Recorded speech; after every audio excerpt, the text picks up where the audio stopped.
Hello हां hello सुनना रे हां अरे बताए की रे से खबरिया मन सिंह डीजे मिठू डीजे मंगैया रहे खा हो खा कर दाऊनी जजबी सोनी तूरा हकार कर छ मकैया के भाव दै छै मोह छुपा हमरा हताओ दै छै मोह छुपा हमरा हताओ रे कर कर छ मकैया के भाव दै छै मोह छुपा हमरा हताओ चले मन से खबरिया रे आ बदलो हमें लगै छै रे कर दौनी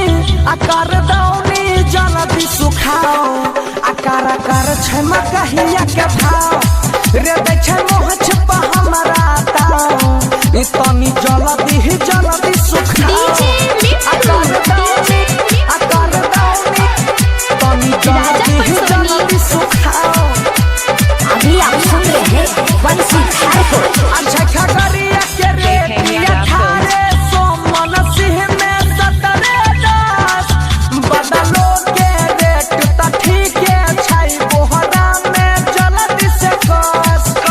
खगड़िया के रेटिया थारे सोमन सिंह में 17-10 आ बदलो के रेट त ठीके छै बोहरा में जल्दी कस आ खाली लेबै 2000 नगद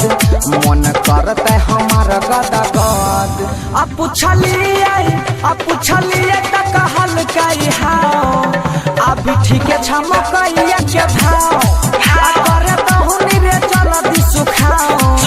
अभी ठीके छ मकैया के भाव कर दाऊनी दै छै मोह छुपा हमरा हताओ DJ Mithu presented by Albela recording studio Simra Soni. अभी आप सुन रहे हैं बंसीधार को। आ होते खेत सब खाली जोती देबे हाली रोटी दे हबही लगले धान आ कैसे देने होते जोन सब भुट्टा के बोरा में जोखा बाहर पर जल्दी से नान होते खेत सब खाली जोती देबे हाली रोटी दे बही लगले धान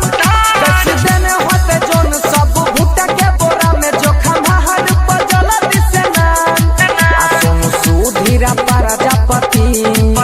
अपरीना कैल छती अपन सीधर के बतला